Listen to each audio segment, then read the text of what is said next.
Greetings and welcome to another lunchtime, well, at least if you're on the West Coast, edition of Facebook Live with Agile Learning Labs.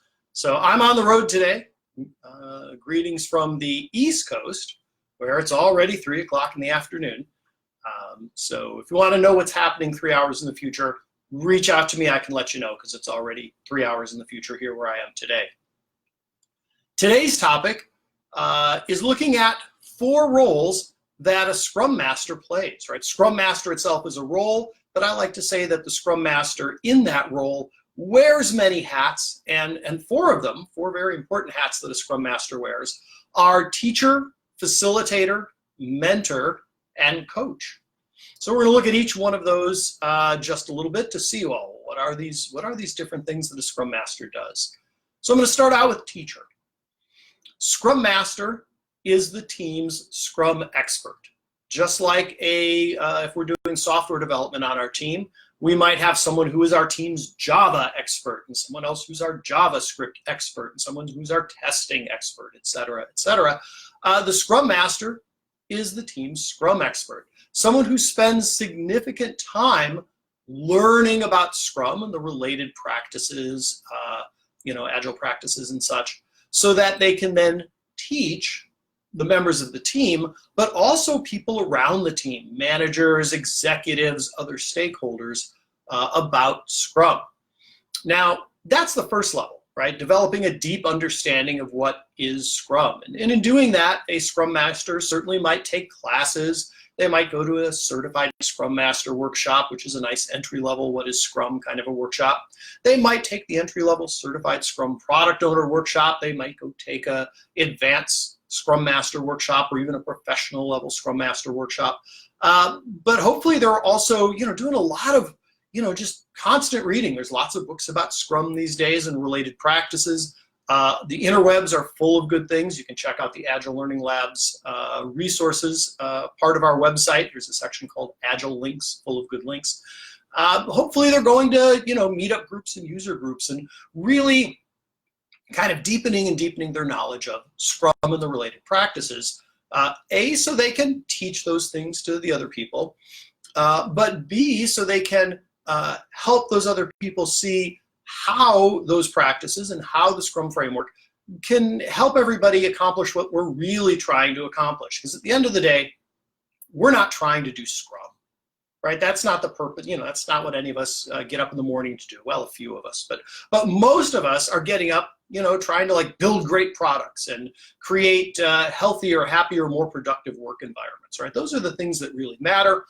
And so a Scrum Master builds this deep knowledge of Scrum, not only for what is Scrum, but how does it help create a healthier, more productive work environment? How does it help support us in building better products and all of that, so they can then transfer this knowledge to all the people that they work with? So that's the teacher role. And honestly, that takes a lot of energy and effort and time to build both the knowledge and then the skill at transferring the knowledge, right? The skill to teach that to other people. The next role I'd like to look into, the next hat that the Scrum Master wears, is facilitator. Now, a facilitator is somebody who helps a group of people have a discussion or make a decision or navigate some process without themselves becoming involved in the subject matter of the discussion or the decision, or themselves being actively involved in doing the process. The facilitator is there to make it easier, help us all arrive at our decision or have our discussion or navigate some process with greater ease. And so in doing that, Scrum Master, again, needs to develop knowledge and then skill and facility with lots of facilitation techniques, right? There's lots of resources out on the web. There's books you can buy. I happen to like Agile Retrospectives, Making Good Teams Great by Diana Larson and Esther Derby. Now it's focused on retrospectives, but honestly, it's a whole bunch of really great facilitation techniques. I also kind of like the book Game Storming. Despite its name, it's not about games really. It's a bunch of facilitation techniques that all seem to involve Post-it notes. I suspect 3M had something to do with the publication of that book. I'm not fully sure about that. But a Scrum Master learns lots and lots of these facilitation techniques and practices them and gets good with them. Also develops the ability to really stay neutral so that they're not trying to influence the group that they're facilitating, that they're really helping that group arrive at their own decision. So that's the facilitator hat. Now let's look at mentor. A mentor is somebody who is very skilled at doing something, and they are doing it alongside you for the express purpose of helping you do it better. So there's certainly some overlap with the teacher hat here, right? Because we're still helping somebody learn something, but now we're helping that happen by them doing the thing, right? So one of my favorite examples here is the daily Scrum.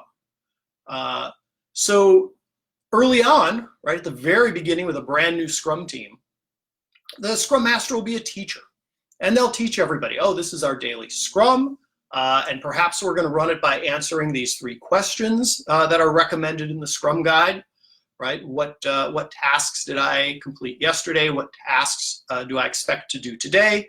What impediments or problems am I aware of that may impede my team from achieving our sprint goal? Hopefully, the Scrum Master also teaches them that the purpose of daily Scrum is for the team to self-organize around the work, which means simply reporting out is not going to achieve the goal. The team has to have conversations, for example, once everybody has shared, oh, this is what I think I'm going to work on today, then as a team we want to look at, are there any tasks that we're aware of that nobody has picked up that are actually more important than the tasks that people have picked up? And if so, let's decide who can pick those up and how we're going to shuffle the tasks around so that we're leaving the daily Scrum with the most important tasks, right, signed up for, basically. That, you know, as a team, we have agreed that we're addressing the most important work right now.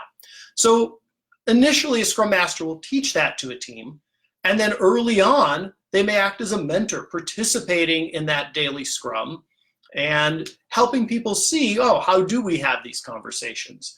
And they may be, you know, a bit active, right? If nobody's speaking up, they may ask some questions, right? Oh, well, are we addressing the most important tasks? And is there anything that, you know, we need to address and all of that?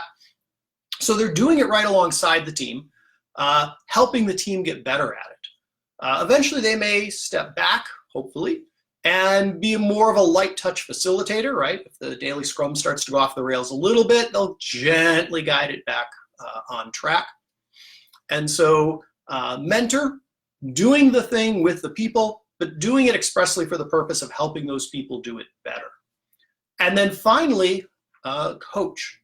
And the coach role is really powerful because, you know, teacher and mentor, wearing those hats, the Scrum Master is kind of leading. Right? The Scrum Master is saying, oh, here's a good way to do things, right? I'm going to help guide you to a good way to do things.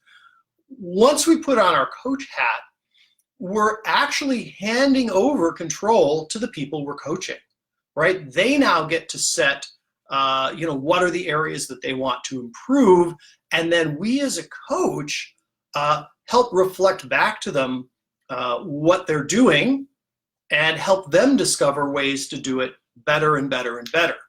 And what's interesting is I find that the coach role ends up encompassing the other 3 roles. Like when I'm coaching, mostly I'm helping the people that I'm coaching discover their own answers. But when I see opportunities to add a piece of information that may be missing, right, that's blocking them from finding a good solution, oh, for a moment, I'll step into teacher and then step back, right? I'll give them that piece of information that perhaps they're lacking. And then I try to step back into coach and say, oh, now that you have this piece of information, how might you do things differently? And again, now I'm back to like trying to get them to find their own solution and guide them to that. Similarly, there's facilitation skills involved in coaching and a little bit of mentoring as well. So if you want to learn more about this stuff, There's a link I posted in the description of this Facebook Live that points back to a blog post that I wrote, oh gosh, back in 2017, that kind of covers these topics and gives you a look at what are each of these 4 roles that a Scrum Master may embody at different times.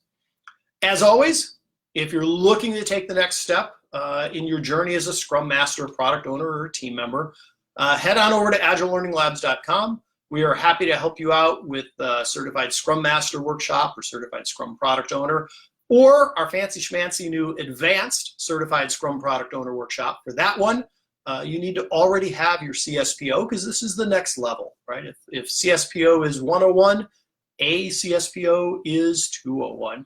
Of course, we also do custom training and coaching and all that. So reach out to us. You can get us at info@agilelearninglabs.com, and keep coming back on Mondays at noon, and we'll have more goodness for you here. Thanks for stopping by, and have a fabulous week.